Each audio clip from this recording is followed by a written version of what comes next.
At the outset, I would like to thank the Society of Auditors for giving me this opportunity to be with the eminent people of the profession, learn something about what's happening, of course, in a limited way because of paucity of time, and also share some of my thoughts.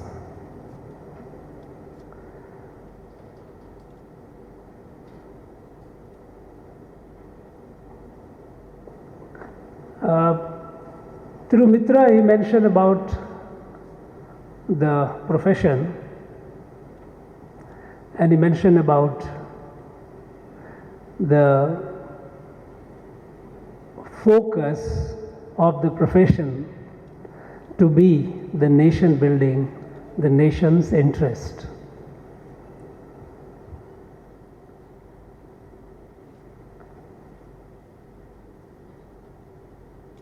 This institute, Society of Auditors, celebrating the 90th anniversary, going through the times, tumultuous times of history, with a beginning in 1932, with those of us who know the history of freedom movement, that was a highly turbulent period. And then carrying on the responsibility through the British India time to the post-British, that is independent India. It's a remarkable feat, and your contribution to nation building, though I'm not sure how publicly it is acknowledged, but it's very, very crucial. You are not that one has to tell you that you have to be partner, but you are a very, very crucial partner in the nation building. The 90 years is definitely a moment of celebration.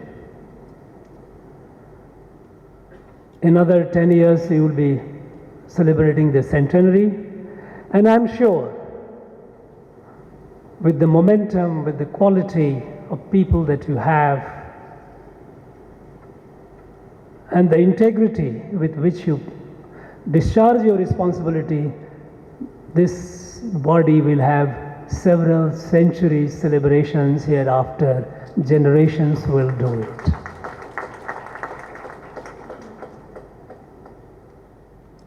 You are the guardian of the public wealth.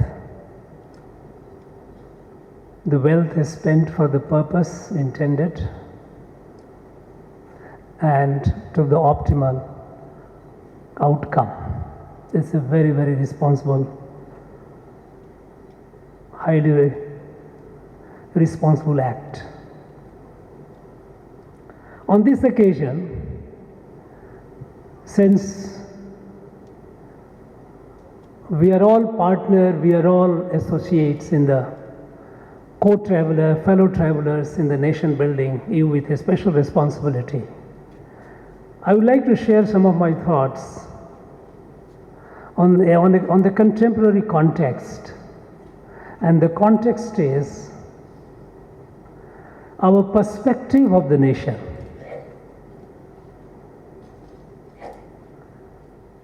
The perspective of the nation under the present national leadership. We see all around positive developments have been happening in every field. The way we managed and handled the pandemic, the way the country has been providing leadership in climate preservation by number of initiatives, including steadily fast weaning away from the hydrocarbon based energy and moving towards renewable and clean energy. The way the gender disparity has been addressed, though the census result of 2021 is yet to come, it seems what all the sample surveys suggest that we have overcome the long sticking shame of being gender insensitive to an extent that we had less number of female, far less than the male. The number is that has been corrected. That is what the sample survey shows. In the field of startup, in the field of innovation, we are doing wonderful. Infrastructure being built at a phenomenal pace. In various all aspects, we see positive. There is a positive vibration, there is a temper in the air. We can do, and we are doing it. How all this is happening? When I said that our perspective of the nation, I'll take you to a small snippet how the nation was soon after independence, after the British left. Yes, it was a mutilated country. Our economy was devastated. There were all-round ruination of our country and the society, and a huge task of building it up. In the last 6.5 decades, post-British, country made a number of strides, a number of positive strides in the field of education, in the field of health, in the field of infrastructure, industrialization, many fields. We have achieved significant feat.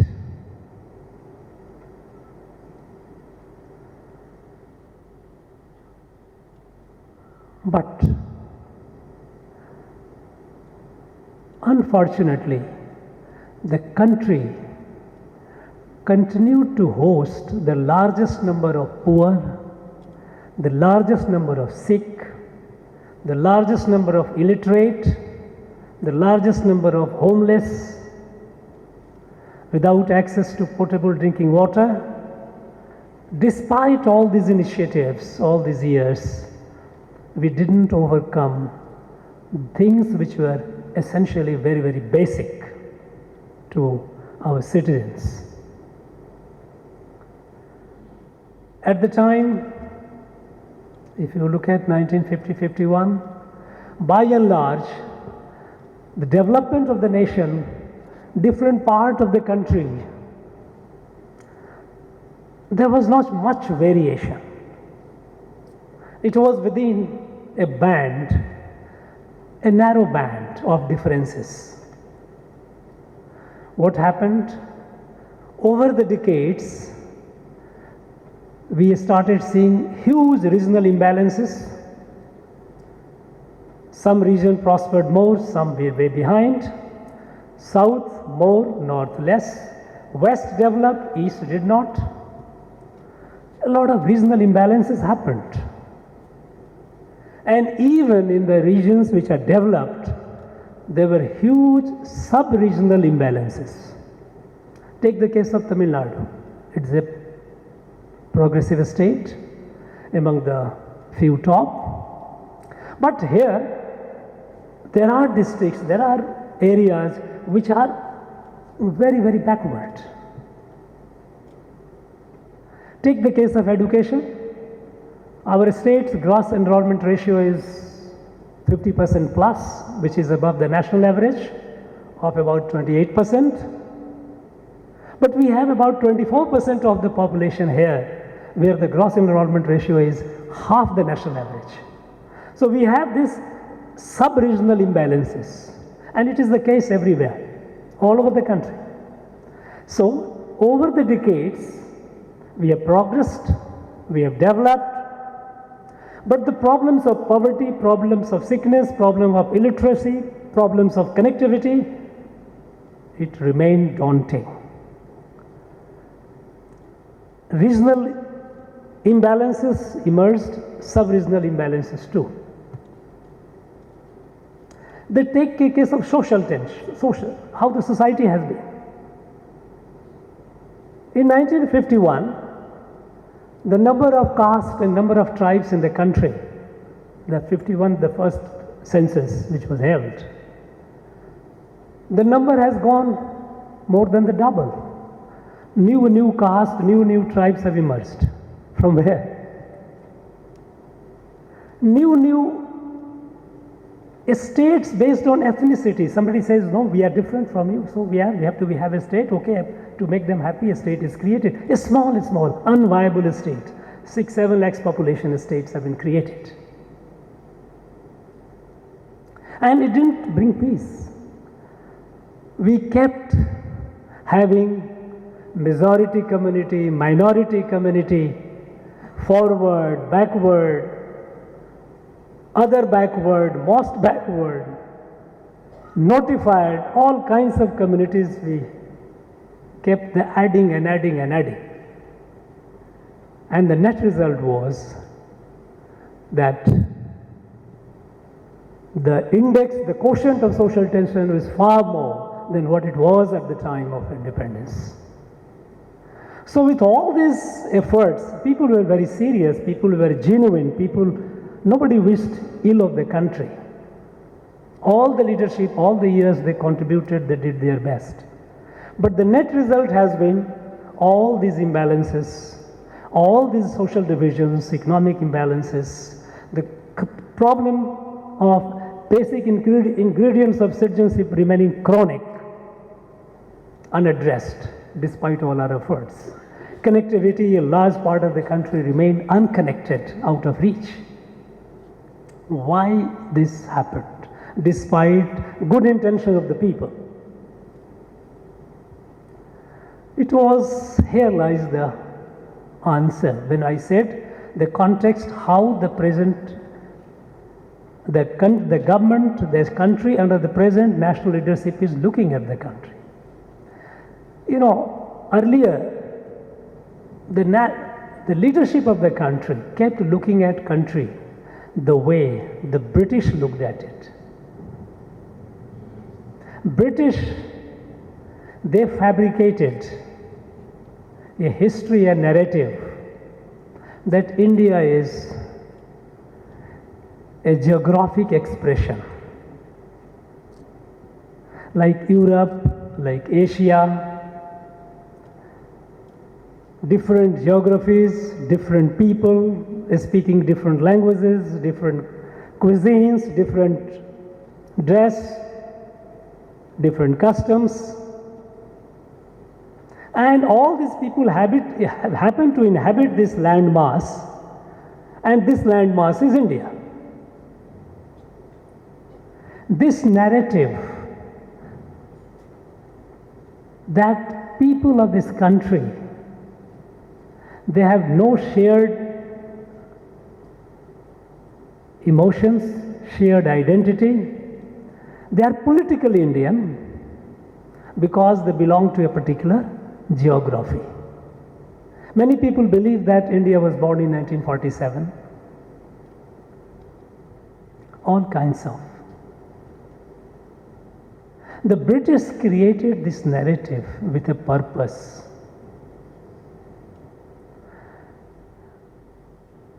The purpose was, in the first time British came to India for trading. East India Company was formed in the year 1600. For 150 years they did trading, but in 17 decades of 1750, for the first time they conquered a territory, the Battle of Plassey, and they took over Bengal. When they took over the territory, the question was, a trading company, how does it administer a territory? So the company wrote to their headquarters and the British government saying that Clive was at the time, Lord Clive, that look, we are a trading company, we are merchants. Administration of a territory is not our cup of tea, you better take over. The matter was hugely debated in the British government, and eventually they came to a conclusion. And the conclusion is beautifully summed up in a report, which is based on that report, in fact, of the then advisor to the British government on colonial affairs. The advisor to the British government on colonial affairs was Professor Adam Ferguson. He was a professor of theology in Edinburgh University, one of the three centers of learning, Oxford, Cambridge and Edinburgh.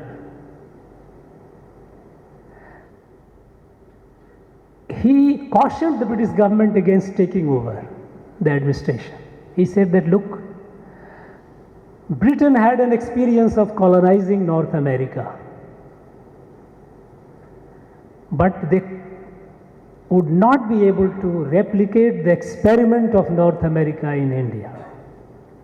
Because what they did in North America, they killed the native population, they massacred them through genocide by spreading a smallpox infested blankets to the villages, tribal natives. Millions and millions of people they died. They captured the territory, they occupied it, they settled it. Ferguson said you can't replicate that experiment in India because not only India's population is large, it is a highly evolved civilization. India might be ruled by so many kings and queens, but there was unity of people among the people of India. They had shared cultural and spirituality. The people from one end to the other were moving freely for education, for pilgrimage, for trade, and even for settling down. A number of accounts are there. People from here going for studies to Nalanda, to Kashi, people from other parts of the country, Kashmir, Kamrup, coming over to Rameshwaram, that was a seat of learning, coming over to Kanchi, learning. So there used to be a huge, very seamless movement of people from one part of the country to the other, unmindful of the kings and queens. So it would not be possible to replicate the experiment. It was a highly economically prosperous country. Some of you would be knowing that in 1750, the industrial production of the world, India and China accounted for 73% of industrial production. There was no America, there was no Europe. And of this 73%, larger share was of India. For want of time, I am not going to go into the detail of it, but one or two instances I will just like to buttress the point. Our industry, takes the case of iron industry. In 1840, it is recorded, it is in the archive here in Chennai archive. 1840, Sheffield was the leading European iron and steel company. It was a British company. They sent just 1,000 metric ton of iron to Madras. But they could not sell the iron. When they could not sell the iron, and when the British government asked why is it so, the then governor, he reported, here people will not buy your iron, because iron is manufactured as a cottage industry. 3 presidencies together, there were more than 10,000 furnaces. A small quantity, half a metric ton, 1 metric ton, local needs, that is how. The largest furnace in then Madras presidency was Ramnakpeta, which falls in current Andhra Pradesh. But all over, they say they don't need your iron. Transportation costs, they don't, they get very nearby. And not only that, the quality of iron is better than Sheffield quality. They knew to make a steel with a combination of iron and carbon. They knew how to make a steel. So what the Sheffield did, they came, they learned the know-how, technology, and then they killed the indigenous iron industry. They did it in all, whether be it leather, be it textile, be it shipbuilding, large number of industries. In the field of education, all the three governors, Madras, Calcutta and Bombay, they commissioned studies of the indigenous system of education. Reports are there for all of us to see. Unfortunately, we don't spend time to read those reports. You see the standard of indigenous education system. Number of schools, number of higher centers of learning. They used to teach, besides literature and philosophy, used to teach mathematics, astronomy, medicine, music, arts, so many subjects. And so, it was not possible to replicate the experiment of United States, what they did in North America, in India. So what should they do? And then the recommendation which was accepted, recommendation of Adam Ferguson, accepted by the British government was, you perpetuate the control of the territory, empire as long as you can, and transfer the wealth as much as and as speedily as possible. So how to, and for transfer of wealth as speedily as possible, that would require breaking and bending of rules. If government had takes over, the servant of the government, the servant of the queen would be bound by conduct rules, the rules of the business, they would not easily yield to that. If you leave it to the company, we can look the other way, they can bend the rules, they will break the rule, you can transfer it.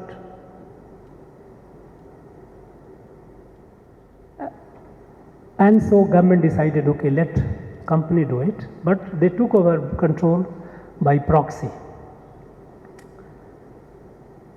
And then how to perpetuate?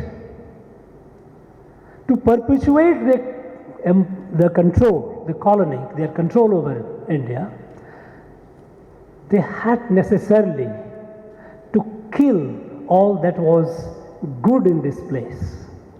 First and foremost was the shared sense of commonness from north to south, the shared spirituality, which was sustained the fountainhead where the educational institutions through which they used to teach. So just destroy the education system. Peel Act came in 1802, and thereby they introduced the new modern, their English education, and killing this indigenous education system. They killed the industry, they killed the education system. In 1813, the British Parliament passed an act,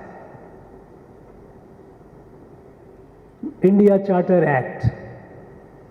In that India Charter Act, the section 13 of that act says, moral and religious redemption of India is the responsibility of the company, the British government.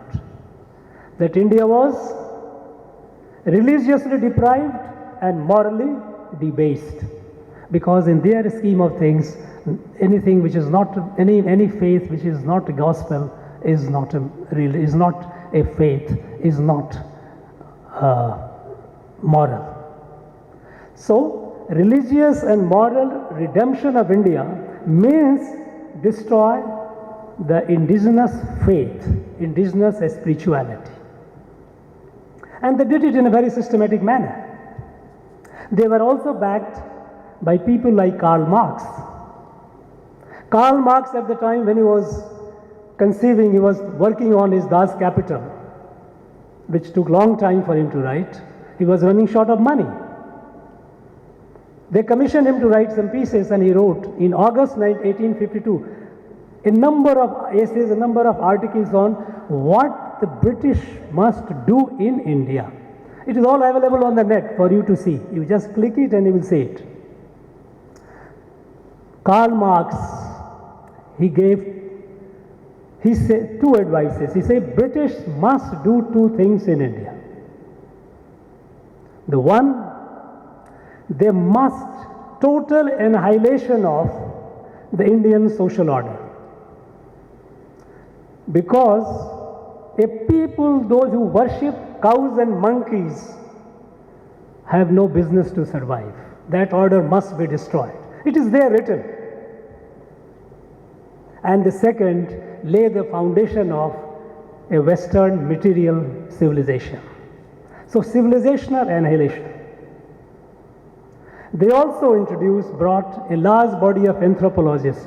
There was no anthropology before that. Anthropology as a discipline was created by the British and the colonizers, the French and Dutch and Portuguese also, to understand the people of the colony. But it was not only to know and understand the people of the colony, but also to divide the people. So what they did, they brought thousands of anthropologists and people, they allotted small areas, and people started studying the behavior of the people. Small differences they started recording. People of this place wear dhoti like this, they greet others like this, they sit like this, this is how they cook food. Minor differences they started leveling them, fragmenting the society, giving them a different identity. You know, it's like a rose. A rose is a beautiful flower. It has a large number of petals. You look at the rose as a whole, it's beautiful. Each petal is connected, but if you look at the rose from the perspective of petals, each petal is different. No two petals are alike. Nature does not replicate. And if you start looking at the rose from the perspective of petals, the rose is lost. There is no rose. And that's what they did.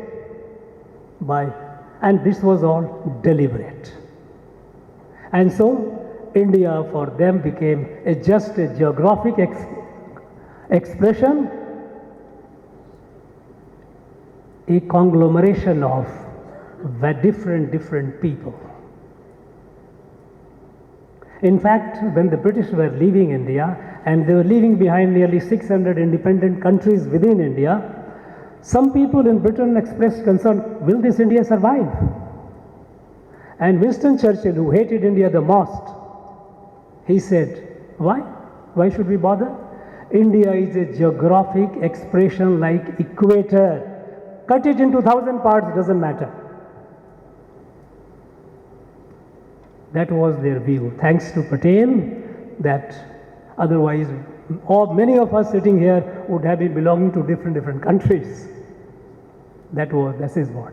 So, whether India is a geographic expression, different people living together in one defined boundary, well, that is how the people, our national leaders looked at the country. Diversity is looking at differences. So, the model of progress was, the model of development was 5-year plan. A new government is formed in Delhi, 5-year plan is prepared.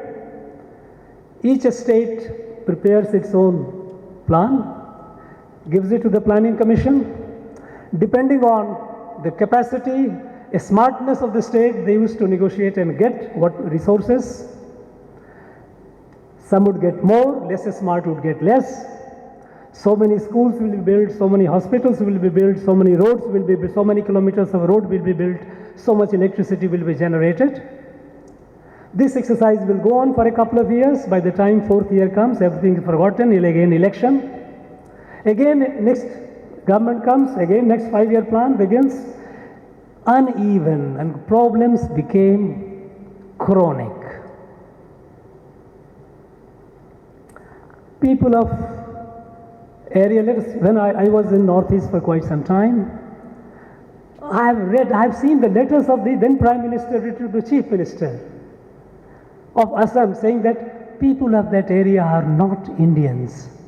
We must persuasively bring them around. So a nation building exercise began. We started building a nation as if there was nothing. It was all disparate set of people brought together by quirk of circumstances and now held together through the Constitution of India. So, if someone says that we are not Indian, don't feel bad about it. Be sensitive, they are different, and approach them sensitively. So someone says, we want a separate state. If you cannot separate us from the country, give us separate state. Okay, have it. Homeland demand. This was because this was the view. This is how people looked at this country. China occupied almost about 30,000 square kilometers of Aksai Chin. And the matter was debated in the parliament. The country was angry at the loss of the territory. The Prime Minister, the then Prime Minister, to pacify he said, yes, we are all hurt. But you know, that territory, that geography, not a blade of grass grows there. Assuaging, as if that territory was inconsequential. Now, in the same area, in June 2020, in the same Ladakh, close to Aksai Chin, we lost 20 of our brave soldiers defending that rocky desert. To them it was a rocky desert. No, it is not a rocky desert. The change in perspective is this country is one living organic family. When the Prime Minister of India wrote to the Chief Minister of Assam that people of that area are not Indians, I wondered when I visited. I have been visiting that area for last over 3 decades. I visited the remote area near the China border. In Arunachal Pradesh, a tribe called Idu Mishmi. And there the folklore is, they say Rukmini was from there, their daughter. Idu Mishmi tribe, the Hang Valley. And they have all the tales, they have songs, folk tales, all these.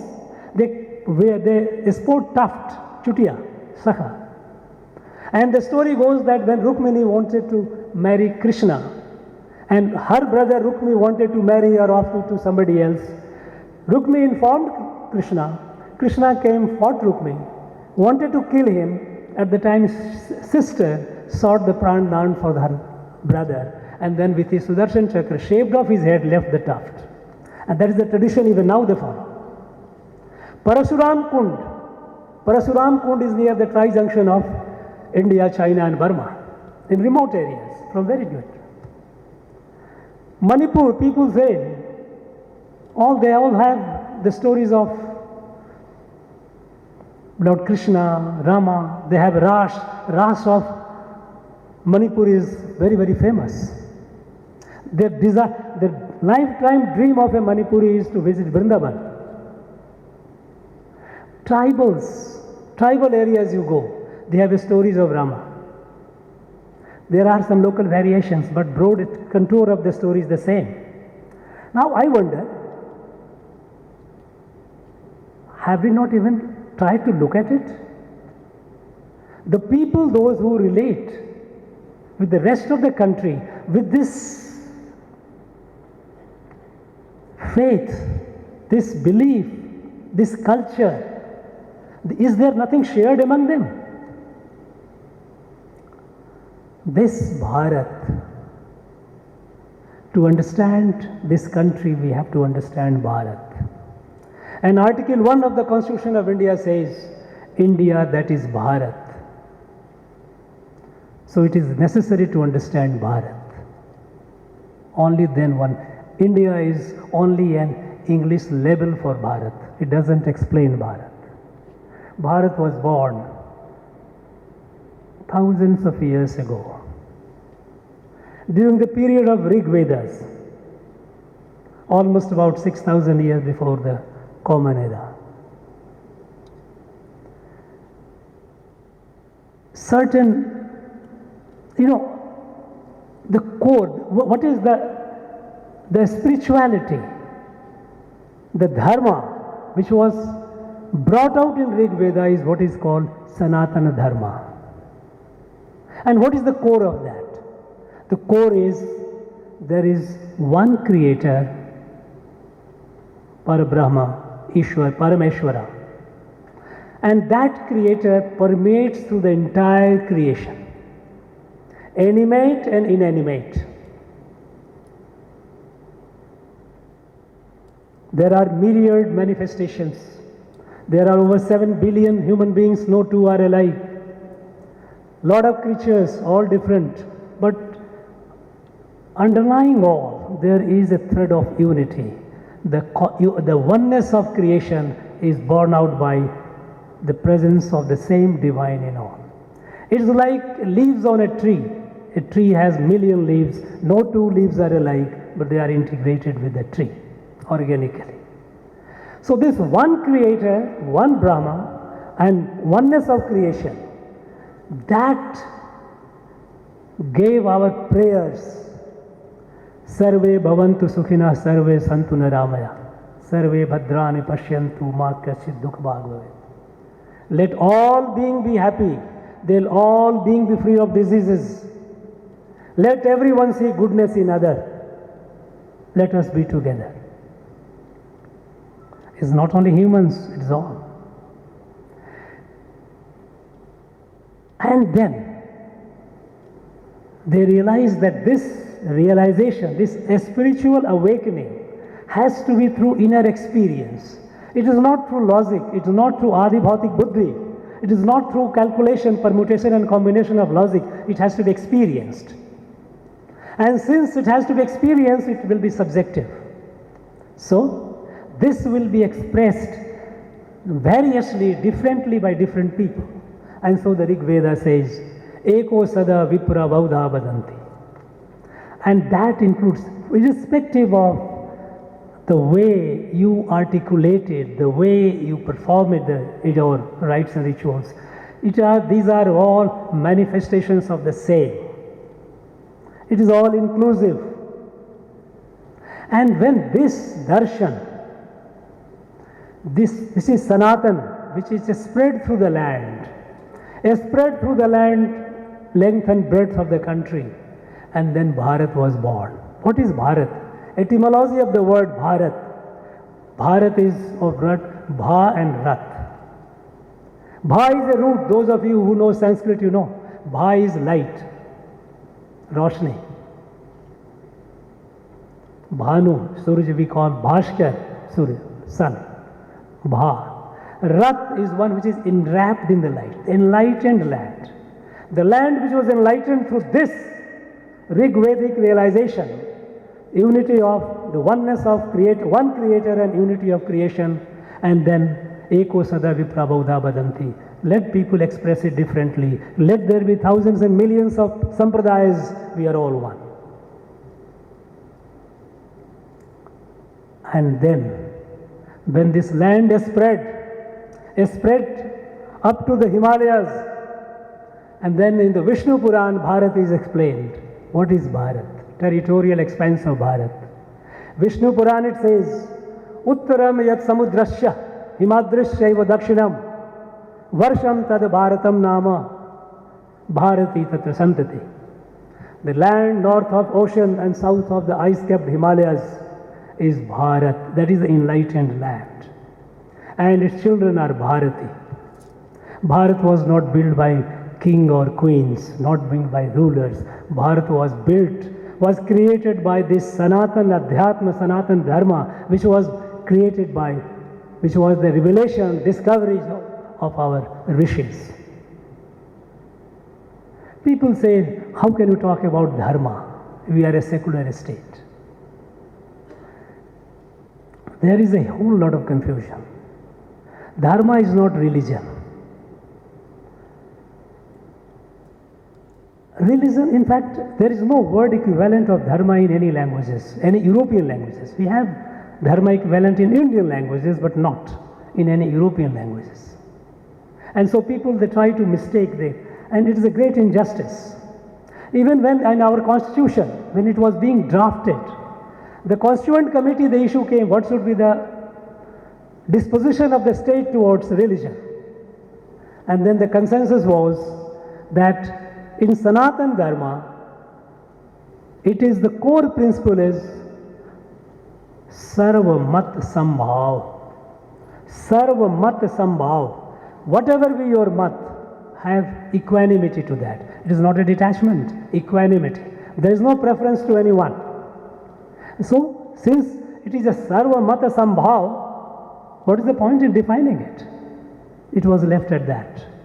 For some political reasons, in 1976, through the 42nd Amendment, when the word secular was introduced in the Constitution of India, but how it was defined, that is very important. In the Constitution, the secular word as interpreted in Indian languages, it is not dharma nirpeksh. We have been teaching our students in our schools, it is a dharma nirpeksh, it is a gross distortion, is a perversion. The word used, the expression used in the Constitution is pantha nirpeksh. Panth, path, whichever path you are following. A state doesn't have any allegiance to one, because it's a Sarva Mata Sambhav. Even in Tamil, it is not Aram Sarvatram.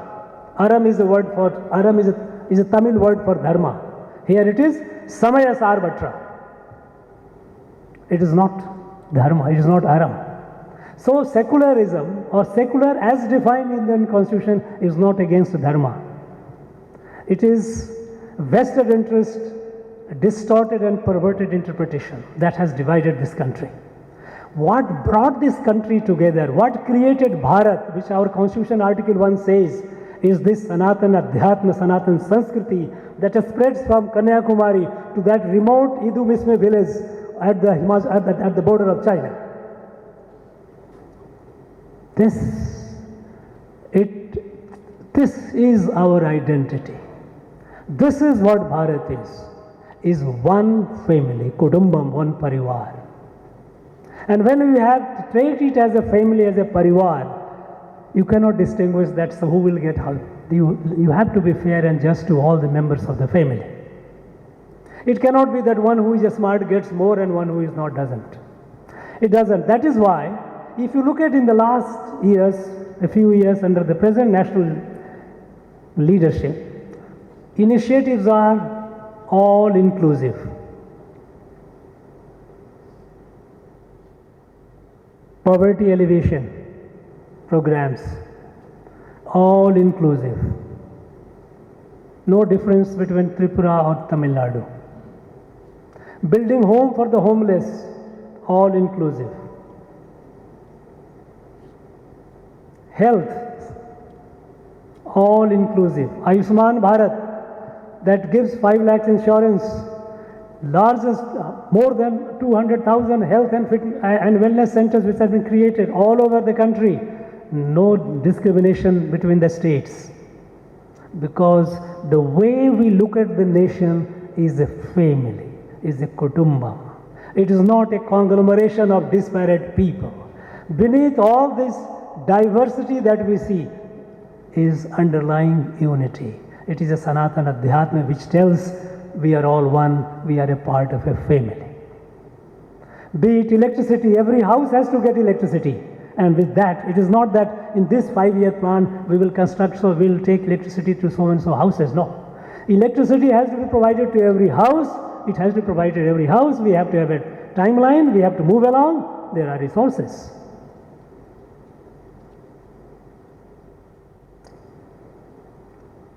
Increase the number of medical colleges. Yoga, fitness, because health is not just therapeutic. It is also preemptive. It has to be the wellness. All Fit India, various, a number of numerable schemes all over. Portable water to every house. There is no discrimination between one place and the other in the whole country. The way we look at the nation, there is a fundamental change in the way our perspective of the nation. The nation is a family, is a parivar, is a kutumbam. We are all one. And since it is a family, the problems, the challenges faced by the family also has to be dealt with holistically. It is not the problem of one member or the other. Problem of poverty? All. Problem of sickness, health? All. Illiteracy? All. There is no discrimination. To balance out, to get over the regional, sub-regional imbalances, we started aspirational district, more than 120, identified all over this country. Because in the advanced, even in the developed states, there were districts which were way behind. They were identified and special efforts were made to bring them up to the most advanced district in the state. So through all these measures, we are trying to move forward. We are trying to develop and grow together. Yes, the genius will be there, genius will flourish, absolutely fine, but it's not that, okay, you will have a discrimination between one and the other. Now with this fundamental change, the shift in the way we look at the nation and look at the challenges of the nation is something that we need to appreciate, and this is what is driving today. And the trust in the people of the nation. Earlier, government was my baap. All. Everybody looks to government. A lot of rules, regulations, the laws. We had practically chained our people, chained our youth, chained our creativity. In 2014, we had hardly 400 startups, not even 400 in fact. Today we have already crossed 70,000 startups. These are all being done by our youth, our young men and women. Because we have confidence in them, they will do it. Remove the obstacles, remove the chain, unshackle them, and they will do it. And they are doing it. Today our youth are aspirational. They are doing incredible things because the potential energy, the latent energy of the nation is being unleashed. And with this understanding, all of us, we have to now contribute with this understanding. Now the country we have entered the Amrit Kal, 25 years. Now the country has set a goal, a destination, a goal and a direction. Until now we used to say, no, this is not possible in India. Even our economy. When we were not growing, people used to say, economists all over the world, they had created an expression, Hindu rate of growth. It is a cultural issue. India will not grow. What is happening today? Today we are among the fastest growing economy in the country, despite COVID. The same people are doing wonders, incredibles, which was unthought of, undreamt of before. Because the way we look at the country is different. It is one family. That is why when it is said Sabka Saath Sabka Vikas, people say it is a political slogan. For heaven's sake, don't do that. You see, I'm just trying to, I took this opportunity to explain the nuances of the changed context. When Mr. Mitra said we have to be partner in the nation building, I thought it is only appropriate that I give the perspective on the nation, the way we look at the nation it is today. Bharat is a Rashtra. We look at it from Bharat perspective. We have to be the world leader by 2047. We have a direction. We have a full trust in our people, their energies, their ingenuity. We will grow and we will become the leader of the world. Friends, thank you very much. I thank you for your patience. I might have overshot the time. I do not know. Being the last speaker, I have the advantage. And You have tomorrow a business session. I wish you all the best. I wish all the very fruitful. And those of you who have come from outside, it's a beautiful estate, highly spiritual. Visit some of the temples, see how it is. It's a wonderful estate. I call it a spiritual capital of India. Wish you all the best and safe return to your places wherever you came from. Thank you very much.